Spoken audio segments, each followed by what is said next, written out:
नमस्कार दोस्तों, जल्द ही आप पर मोदी सरकार की एक और बहुत बड़ी मार पड़ने जा रही है। मार ऐसे पड़ने जा रही है कि जो आपका बिजली का बिल मान लीजिए 100 रुपया आता था, तो वो 100 रुपए की जगह अब वो 300 से 400 रुपया आया करेगा। इसके लिए नरेंद्र मोदी सरकार ने जो है 2021 में जिस दिनों आप कोविड में सिकुड़े हुए थे, परेशान थे, संकटों से जूझ रहे थे, आपके लोग मर रहे थे, वो एक बिल लेकर के आए थे, इलेक्ट्रिसिटी अमेंडमेंट बिल।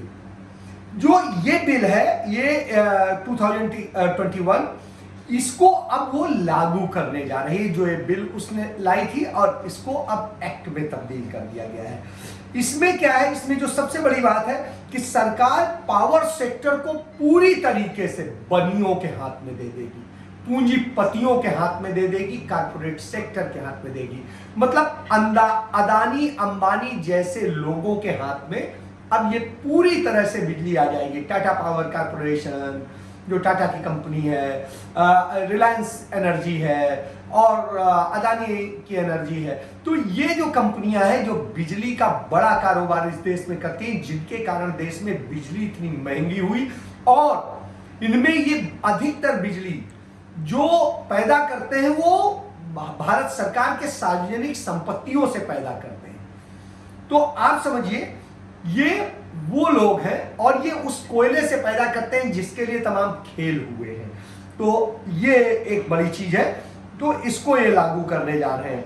इस निर्णय के विरोध में हालांकि पूरे देश के बिजली कर्मचारी 28 और 29 मार्च को हड़ताल करेंगे। इंजीनियरों की मांग है इलेक्ट्रिसिटी अमेंडमेंट बिल 2021 वापस किया जाना चाहिए, मगर आपने देखा है कि सरकार ने अब तक कभी ऐसा नहीं किया है। चंडीगढ़ में प्रॉफिट में बिजली होती थी, उसे भी बेच दिया इसी कोविड के दौर में चुपचाप। जबकि जो गवर्नमेंट ऑफ इंडिया ने एक प्रस्ताव लाए थे उसमें कहा था जो प्रॉफिट के ऑर्गेनाइजेशंस हैं, दूसरी चीजें वो नहीं बेचे जाएंगे, लेकिन प्रॉफिट की कंपनियां भी जो भारत सरकार की हैं या दूसरे विभाग हैं, संपत्तियां हैं, उन्हें भी बेचने का काम चल रहा है। तो ये आप समझ लीजिए।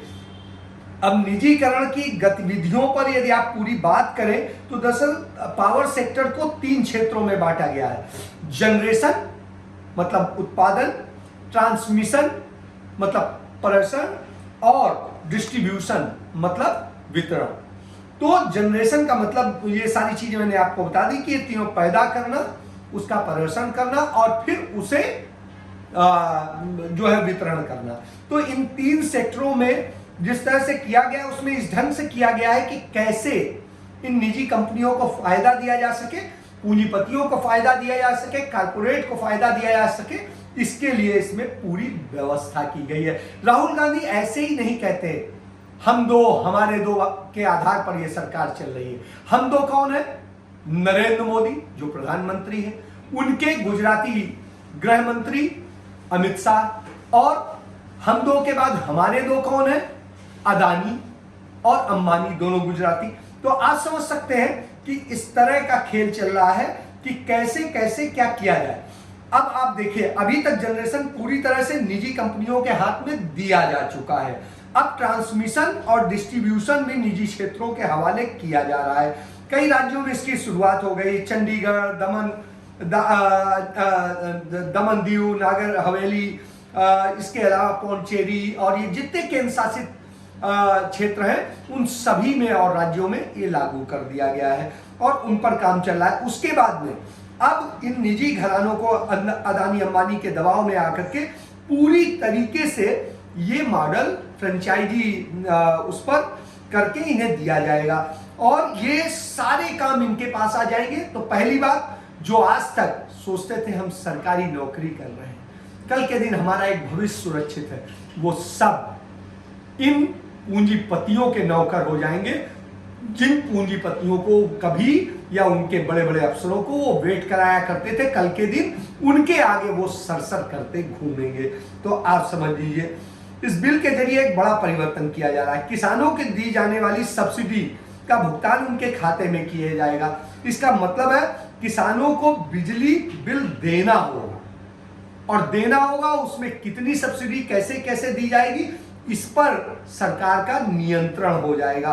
तो एक तरह से किसान को कैसे मारा जाए इसकी भी तैयारी इसके जरिए है। आपने देखा भाखड़ा के पानी की सुरक्षा का जो सारी चीजें थी वो धीरे से करके सीआईएसएफ को दे दिया गया, और पंजाब हरियाणा और हिमाचल के जो उस पे था वो छीन लिया गया।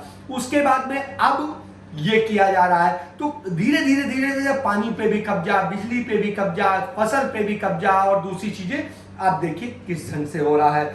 और आपने अभी हरियाणा में देख लिया कि मंडियों के बाहर किस तरीके से अदानी अंबानी के खरीद के काम चल रहे हैं, जो अनाज के। तो ये सारी चीजें हैं जो कहते हैं कि हम मंडी नहीं खत्म करेंगे, लेकिन पैरेलल काम शुरू हो चुका है और सारे काम हो रहे हैं, भले ही एक्ट वापस ले लिया गया हो। इससे आप समझ लीजिए ये किस नीति के तहत। यदि आप इसको न्यो देखिएगा, यूक्रेन में युद्ध छिड़ा और युद्ध छिड़ने के बाद में वहां के नागरिकों ने, वहां की महिलाओं ने, सब ने आकर के देश के लिए लड़ाई लड़ना शुरू किया। लोग अपने बच्चों को सुरक्षित करके और लड़ाई लड़ने में कूद पड़े, सब कुछ भूल गए। और यही वजह है कि जो रूस सोचता था कि 24 घंटे में हम यूक्रेन को कब्जा कर लेंगे, वो आज 29 दिन बाद भी कुछ नहीं कर पाया और कुछ उसने तबाही मचाई है। लेकिन वहां के लोग, वहां की सरकार, वहां के राष्ट्रपति जज्बा नहीं खो पाए। क्यों? क्योंकि वो सब देश के लिए जी रहे थे। लेकिन हमारे यहां क्या हो रहा है, और लेकिन वहां पर भी एक चीज है, उदाहरण में देने के लिए क्यों मैंने ये किया है, वहां पर भी एक चीज है, जो तमाम सारे लोग थे यूक्रेन ने जिन्हें दौलतमंद बनाया, खाक से उठाकर उन्हें अर्श पर पहुंचा दिया।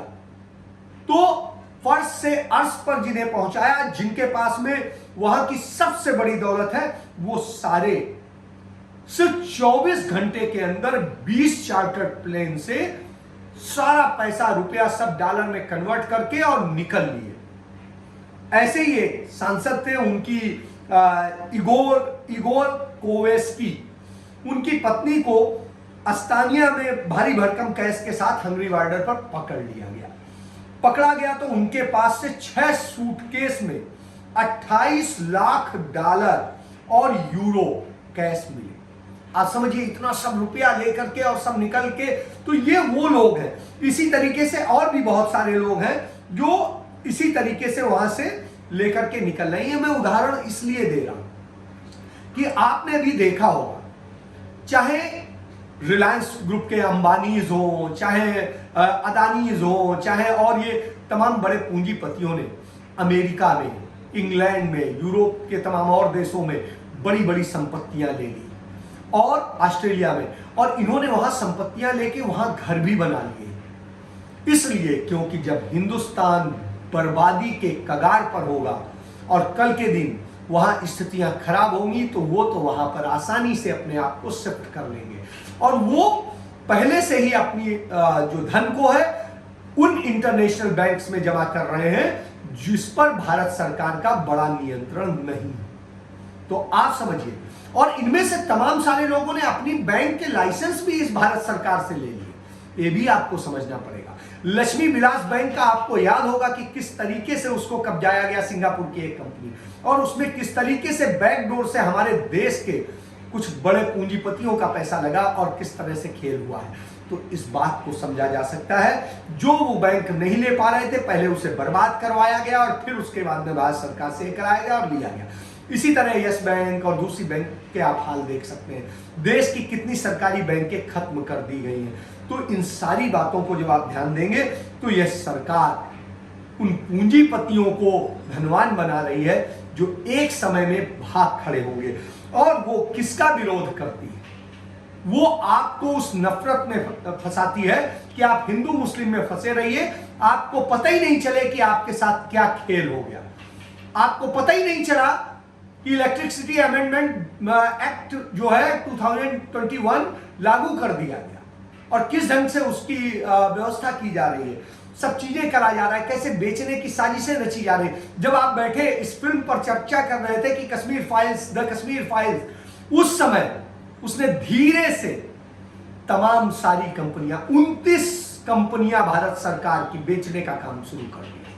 तो आप समझिए कि इस तरह से आपके वो एसेट बेचे जा रहे हैं जिनके बूते आप दुनिया में अपने आप को मजबूत कर पाए थे।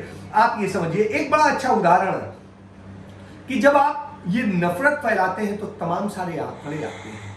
आप शहीद यूसुफ हलवाई की बात करिए, नेशनल कॉन्फ्रेंस के नेता थे और कश्मीर में हिंदुओं, सिखों और डोगरा की रक्षा करते करते उन्होंने ऐसी ये स्थिति थी कि वो 1989 में पाकिस्तानी और वो सब जो आतंकी आए थे और जो भारत से निकालने का कश्मीर से निकालने का काम कर रहे थे कश्मीरी पंडितों को, उनको मार डाला। किनको? उन मुसलमानों को जो उनकी मदद कर रहे थे कश्मीरी पंडितों को। तो उनमें से एक यूसुफ हलवाई भी थे। आप समझिए, वो डरे नहीं, लड़ाई लड़े। आप देखिए, इसके बाद में भी बहुत सारे उदाहरण हैं। आप अभी हमने हाल में ही देखा, बिहार में एक भव्य मंदिर बन रहा है, बहुत बड़ा रामायण मंदिर बन रहा है। उस मंदिर के लिए एक बहुत बड़ी राशि एक मुसलमान ने दी। आपको याद होगा, दुनिया का इकलौता हिंदू विश्वविद्यालय वाराणसी में है, बीएचयू में, जो कांग्रेस पार्टी के राष्ट्रीय अध्यक्ष रहे मदन मोहन मालवीय ने बनवाया था। और उस विश्वविद्यालय को बनवाने में सबसे ज्यादा यदि किसी ने मदद की थी, पैसा दिया था, तो वो थे हैदराबाद के नवाब, जो मुसलमान थे। आप समझिए कि जब यह स्थितियां होती हैं और आप बातें करते हैं, आप नफरत की बातें करते हैं और नफरत में फंसे रह जाते हैं और आपके ऊपर बोझ डालने के साथ आपको लूटने की एक तैयारी कर ली जाती है और उन लोगों को सब कुछ सौंपा जाता है जो इस देश को देने वाले नहीं, असल में मुनाफा कमाकर भाग जाने वाले लोग हैं। और जब संकट के क्षण आएंगे तो ये कहीं नजर नहीं आएंगे।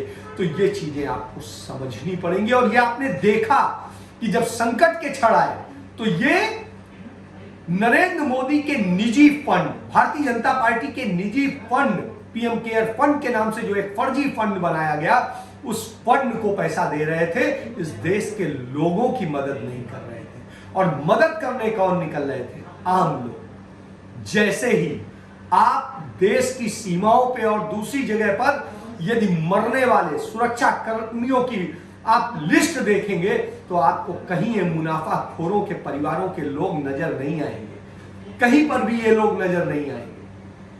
आपको नजर कौन आएंगे? उन राज्यों के लोग बहुत कम, रेयर एंड रेयरेस्ट नजर आएंगे जो सिर्फ मुनाफा कमाते हैं, देश के लिए कुछ नहीं करते। तो आपको बहुत गंभीरता से सोचना पड़ेगा कि आप कहां जा रहे हैं।